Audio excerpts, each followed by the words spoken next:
Hey friends, welcome back to my channel. We are officially 3 weeks post-op from my VSG surgery. Cannot believe it's been 3 weeks. It literally feels like I did this last week, but we're gonna take it as it comes. So yesterday was my official 3 weeks. It was a Wednesday. I'm trying to only weigh myself on Wednesdays, and when I did that, I had only lost 2.2 pounds in a week. And that was a little alarming. And I'm like, oh my God, what if I'm in a stall? What if this, what if that? But I'm like, you know what? We're just gonna take it as it comes. I watched a video by this doctor basically saying like why stalls happen and like that you're losing like glucose or something the first 2 weeks. And then now everything's starting to restore, and that's why it's a slower time to lose. I don't know, but I will put I can put the link for the video in the bio so you guys can check it out. Plus I also did see that once you switch through the different phases in the diet is when some people will see slower weight loss or stalls and things like that. So I just graduated to being able to eat puree. I actually tried mashed potatoes on Tuesday and it went really well, but I finally understand what people mean when they're describing what fullness feels like after the surgery. It feels like the food goes down up to a certain point and then it sticks there. And it's like, it can go either way. Either you wait those like 15 minutes for it to slowly go down, or it can come back up. It's kind of, for me, I stop myself right before it becomes like, I can't help it. I have to purge, but you know, it becomes a choice by the time I realize. So I definitely have to learn to eat a lot slower. And I just got a little set of baby spoons and baby forks to help me with that. So that's going to be helpful. I just did my big shopping trip for Puree, so I'm going to insert my little haul here. Hey friends, so I'm finally on the Puree stage of VSG recovery, and I just did my big shopping trip. And these are the things I got. I did a little bit of experimenting, and my body really likes beans, so I got, you know, good old refried beans. I found these, like, I think they're vegan beans something, but they're very low in sugar and they're already seasoned, so I really want to like mash those up and try that. I got some mashed potatoes back there, good old Oikos, high protein, yogurts, cheddar jack cheese. You know what this is for. That damn ricotta bake, because it seems like that's what everybody's making at this point. Love this. I already know I love this. Seasoning. Got some sugar-free barbecue sauce. And I've been into like baby food. I'm not like I'm trying not to buy too much of this, but these are really convenient for when I'm working and I really need to get something in that's already portioned. And these are just like a way for me to like sneak a couple little vegetables into my daily. But yeah, this is the haul. Oh, and did you know Wendy's chili comes in a can? I had no idea.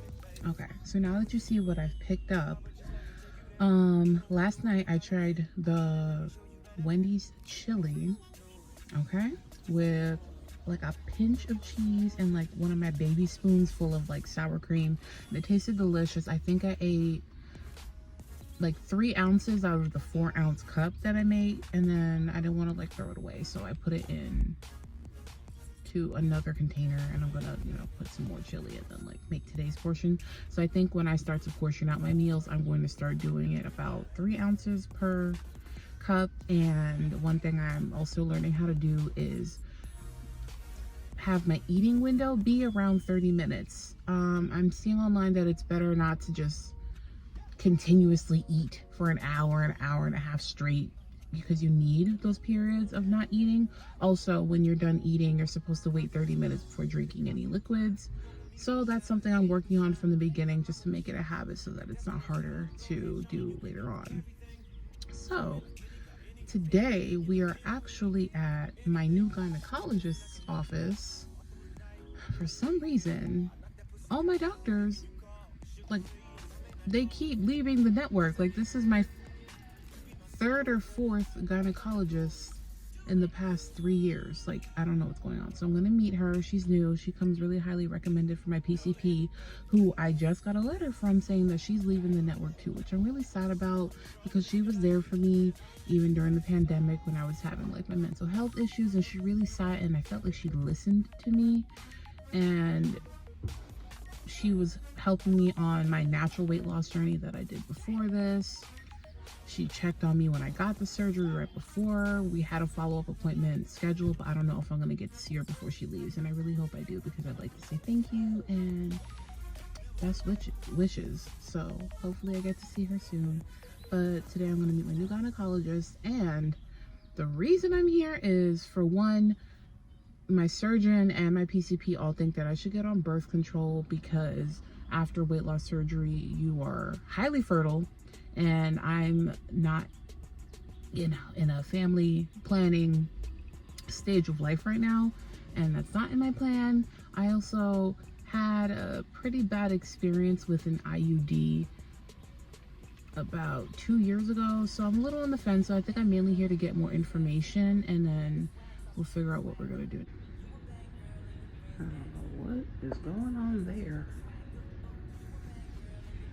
These are so cute. Wear your mask, people.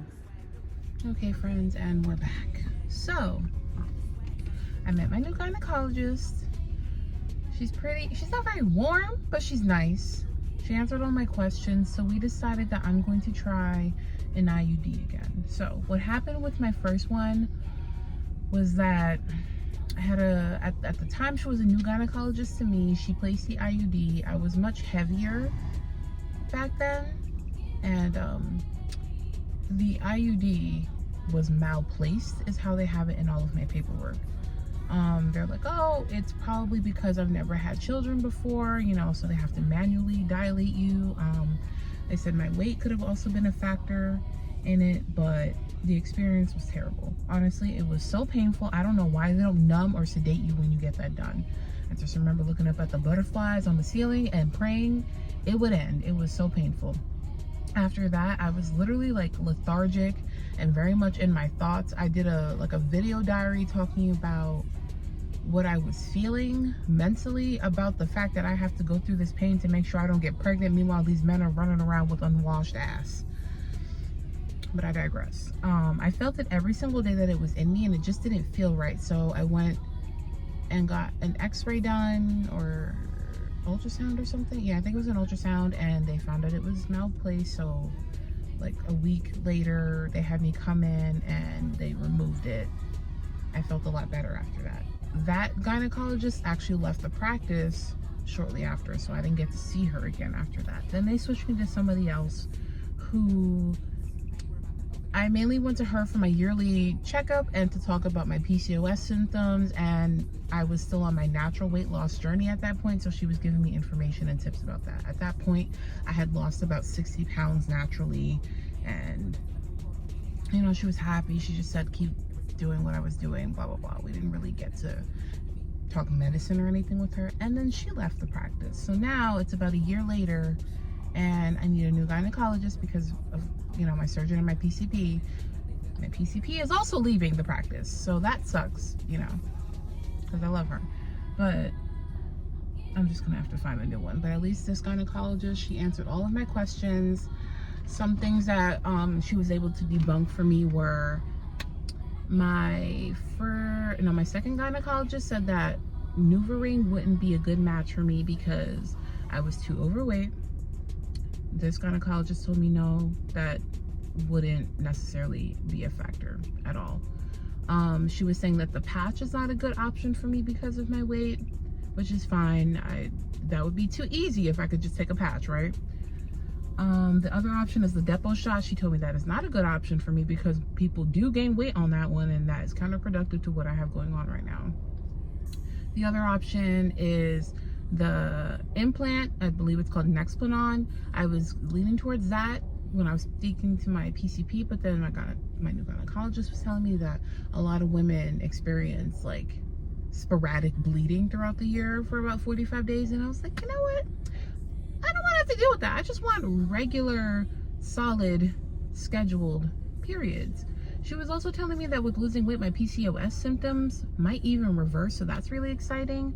So she told me that she thinks Mirena is the best option for me, and after hearing everything, I agree with her. So I'm willing to go through that one more time, and hopefully it goes well. So I'm glad I got that out the way.